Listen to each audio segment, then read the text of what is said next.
ಹಾಗೂ ಅಲ್ಪಸಂಖ್ಯಾತರ ಧ್ವನಿಯಾಗಿ ಸಮಾಜದ ವ್ಯಕ್ತಿಗೂ ನ್ಯಾಯ ಸಿಗಬೇಕೆಂದು ಶ್ರಮಿಸುತ್ತಿರುವ ಸಾಮಾಜಿಕ ನ್ಯಾಯದ ಹರಿಕಾರರು ನಮ್ಮ ನಾಯಕರಾದ ಸಿದ್ದರಾಮಯ್ಯನವರು. ರಾಜಕೀಯದಲ್ಲಿ ಕೊಟ್ಟ ಮಾತನ್ನ ಉಳಿಸಿಕೊಳ್ಳುವುದು ಕಷ್ಟ ಎನ್ನುವ ಕಾಲದಲ್ಲಿ ಅತಿ ಹೆಚ್ಚು ಬಾರಿ ರಾಜ್ಯದ ಆಯವ್ಯಯವನ್ನ ಮಂಡಿಸಿ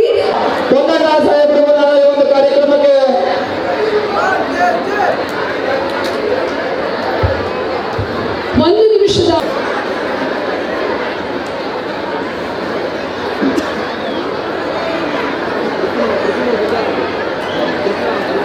ಯುವ ಶಕ್ತಿಗೆ ದೇಶದ ಚುಕ್ಕಾಣಿ ಹಿಡಿಯುವ ಶಕ್ತಿ ನೀಡಿತು.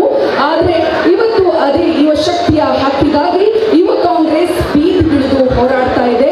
ಹಾಗಾಗಿ ಈ ರಾಜ್ಯದ ಮುಖ್ಯಮಂತ್ರಿಗಳು ಸನ್ಮಾನ್ಯ ಸಿದ್ದರಾಮಯ್ಯ ಸಾಹೇಬರಿಗೆ ಈ ವೇದಿಕೆಯ ಪರವಾಗಿ ಯುವ ಕಾಂಗ್ರೆಸ್ ಸಮಿತಿಯ ಪರವಾಗಿ ಅವರಿಗೆ ನಾನು MC ಸುಧಾಕರ್ ಅವರು ಬಂದಿದ್ದಾರೆ. ಅವ್ರಿಗೂ ನಾನು ಈ ಕಾರ್ಯಕ್ರಮಕ್ಕೆ ಸ್ವಾಗತವನ್ನು ಬಯಸ್ತೇನೆ.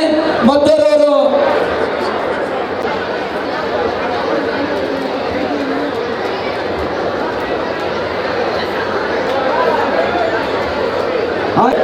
ರಾಜ್ಯದ ಮುಖ್ಯಮಂತ್ರಿಗಳೇ ಇವತ್ತು ಸ್ವತಃ ಅವರೇ ಬಂದು ಈ ಪ್ರೊಟೆಸ್ಟ್ ಕಾರ್ಯಕ್ರಮದಲ್ಲಿ ಪಾಲ್ಗೊಂಡಿದ್ದಾರೆ. ಇವತ್ತು ನಮ್ಮ ಮುಂದೆ ಇರ್ತಕ್ಕಂಥ ಪರಿಸ್ಥಿತಿ, ಈ ರಾಜ್ಯದ ಏರ್ಪಾಡು ಮಾಡಿ ಆ ವ್ಯವಸ್ಥೆಯ ಮೂಲಕ ಪರೀಕ್ಷೆಯ ಮೂಲಕ ಅವ್ರಿಗೆ ಮೆಡಿಕಲ್ ಎಕ್ಸಾಮಿನೇಷನ್ಗೆ ಮೆಡಿಕಲ್ ಕಾಲೇಜ್ಗಳಿಗೆ ಫೇಲ್ ಆಗಿದೆ, ವಿಫಲರಾಗಿದ್ದಾರೆ. ಇವತ್ತು ನೀಟ್ ಎಕ್ಸಾಮಿನ ಪೇಪರ್ ಲೀಕ್ ಆಗಿದೆ. ತಕ್ಷಣ ಘೋಷಣೆ ಆದ ತಕ್ಷಣ ಈ ಎಕ್ಸಾಮ್ ಆಗುತ್ತೋ ಇಲ್ವೋ, ಈ ಎಕ್ಸಾಮಿನೇಷನ್ ಪೇಪರ್ ಲೀಕ್ ಆಗಿಬಿಡುತ್ತೋ, ಮೋದಿ ಸರ್ಕಾರ ಕನಿಷ್ಠ ಒಂದು ಎಕ್ಸಾಮಿನೇಷನ್ ಕೂಡ ಸರಿಯಾದ ವ್ಯವಸ್ಥಿತವಾದಂಥ ರೀತಿಯಲ್ಲಿ ಕೂಡ ನಡೆಸೋದಕ್ಕೆ ಯೋಗ್ಯತೆ ಇಲ್ಲದೆ ಇರ್ತಕ್ಕಂಥ ಸರ್ಕಾರ ಕಾರ್ಯಕ್ರಮ ಮಾಡ್ತಾರೆ. ಆದರೆ ನಿಮ್ಮ ಸರ್ಕಾರಕ್ಕೆ, ಮೋದಿ ಸರ್ಕಾರಕ್ಕೆ ಒಂದೇ ಒಂದು ಪರೀಕ್ಷೆ ಯೋಗ್ಯತೆಯಿಂದ ಸರಿಯಾಗಿ ಒಂದು ಪರೀಕ್ಷೆ 12 ವರ್ಷದಲ್ಲಿ ಎಂದೂ ಪ್ರೆಸ್ ಕಾನ್ಫರೆನ್ಸ್ ಮಾಡಿಲ್ಲ. ಎಜುಕೇಶನ್ ಮಿನಿಸ್ಟರ್ ಕೂಡ ಇಂಥ ಸಂದರ್ಭದಲ್ಲೂ ಕೂಡ ಆಚೆ ಬಂದು ಪ್ರೆಸ್ ಕಾನ್ಫರೆನ್ಸ್ ಮಾಡಿಲ್ಲ. ಇಂದು ಮುಸ್ಲಿಂ ಅಲ್ಲಿ ದ್ವೇಷ ಸೃಷ್ಟಿ ಮಾಡಿ ಅಂದ್ರೆ ಮೊದಲು ಬಂದು ನಿಲ್ಲಿಸಿರ್ತಾರೆ, ಕಂದಕವನ್ನು ಸೃಷ್ಟಿ ಮಾಡಿ ಅಂದ್ರೆ ಮೊದಲೇ ಬಿಜೆಪಿ ಅವರು ಬಂದು ನಿಂತಿರ್ತಾರೆ. ಕಾರ್ಯಕ್ರಮವನ್ನ ಉದ್ದೇಶಿಸಿ ಮಾತನಾಡಿದಂತಹ ಸಚಿವ ಮಿತ್ರರಾಗಿರ್ತಕ್ಕಂಥ ಸುಧಾಕರ್ ಅವರೇ, ಈಶ್ವರ್ ಖಂಡ್ರೇಜಿ ಅವರೇ, ಸುರೇಶ್ ಅವರೇ, ರಮನಾಥ್ ರೈ ಅವರೇ, ಪೊನ್ನಣ್ಣವರೇ, ಇಲ್ಲ ಕಳೆದ ವರ್ಷನೇ ಮಾಡಿದ್ವಿ ನಾವು. ನೀವು ಸರಿಯಾಗಿ ಮಾಡೋಕ್ಕಾಗ್ತಾ ಇಲ್ಲ, ಅದಕ್ಕೆ ರಾಜ್ಯ ಸರ್ಕಾರಕ್ಕೆ ನೀವು ಈ ಎಕ್ಸಾಮನ್ನು ಕಂಡಕ್ಟ್ ಮಾಡಿ ಪತ್ರ ಬರೆದ್ವಿ. ನೀವಾದರೂ ಸರಿಯಾಗಿ ಮಾಡಿಲ್ಲ ಅಂದ್ರೆ ನಮಗಾದ್ರೂ ಮಾಡಕ್ಕೆ ಬಿಡಿ. ಅದನ್ನು ಮಾಡಕ್ಕೆ ರೆಡಿ ಇಲ್ಲ.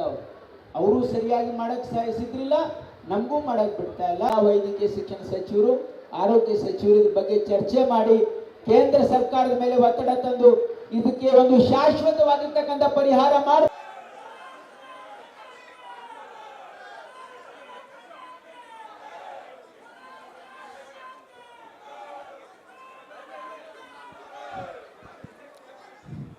ಕಾರ್ಯಕರ್ತ ಮಿತ್ರರೇ, ಇವತ್ತು ನಾವು ವಿದ್ಯಾರ್ಥಿಗಳ ಹಕ್ಕಿಗಾಗಿ ಹೋರಾಡಲು ಇಲ್ಲಿ ನೆರೆದಿದ್ದೇವೆ.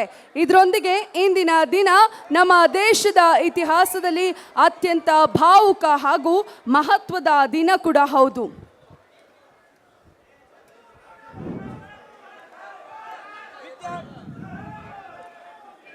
ಸರ್ಕಾರಕ್ಕೆ ಹೇಳಿದಿಕ್ಕಾರ, ಕೇಂದ್ರ ಸರ್ಕಾರಕ್ಕೆ ಹೇಳಿದಿಕ್ಕಾರ.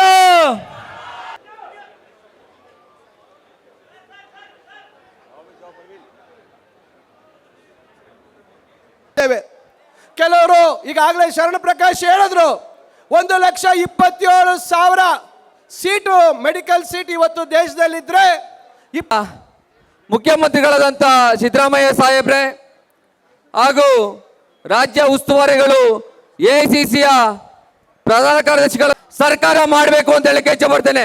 ಕಾರಣ ನಮ್ಮ ಭವಿಷ್ಯದ ಯುವಕರನ್ನ ಕೊಲ್ಲುವಂತ ಕೆಲಸವನ್ನ ಮಾಡಿದಂತ ಆ ಕಿಡಿಗೇಡಿಗಳನ್ನ ಅವರನ್ನ ಶಿಕ್ಷಿಸಿ ಎಕ್ಸಾಮ್ ಮಾಡಿ ನಮ್ಮಲ್ಲಿ ಮಾತ್ರ ಉತ್ತೀರ್ಣರಾಗಿರೋರನ್ನ ರಿಸಲ್ಟ್ ಅನ್ನ ಕೊಡಿ ಅಂತ ಕೇಂದ್ರ ಸರ್ಕಾರಕ್ಕೆ ಮತ್ತು NTA ನಾನು ಕೇಳಕ್ಕೆ ಇಚ್ಛೆ ಪಡ್ತೇನೆ. ಮಾಡಕೊಟ್ಟಿದೆ. ಇದ್ರ ವಿರುದ್ಧ ಬೃಹತ್ ಹೋರಾಟವನ್ನ ಮೊದಲನೇ ದಿನದಿಂದನೂ ಕೂಡ ಯೂತ್ ಕಾಂಗ್ರೆಸ್ ರಾಜ್ಯದಲ್ಲಿ ಮಾಡ್ಕೊಂಡ್ ಬಂದಿದೆ. ಇಲ್ಲಿವರು ಕೂಡ 22 ಜಿಲ್ಲೆಗಳಲ್ಲಿ ಈ ಒಂದು ಪ್ರೊಟೆಕ್ಷನ್ ಕೂಡ ನಾವು ಮಾಡಿದ್ದೀವಿ.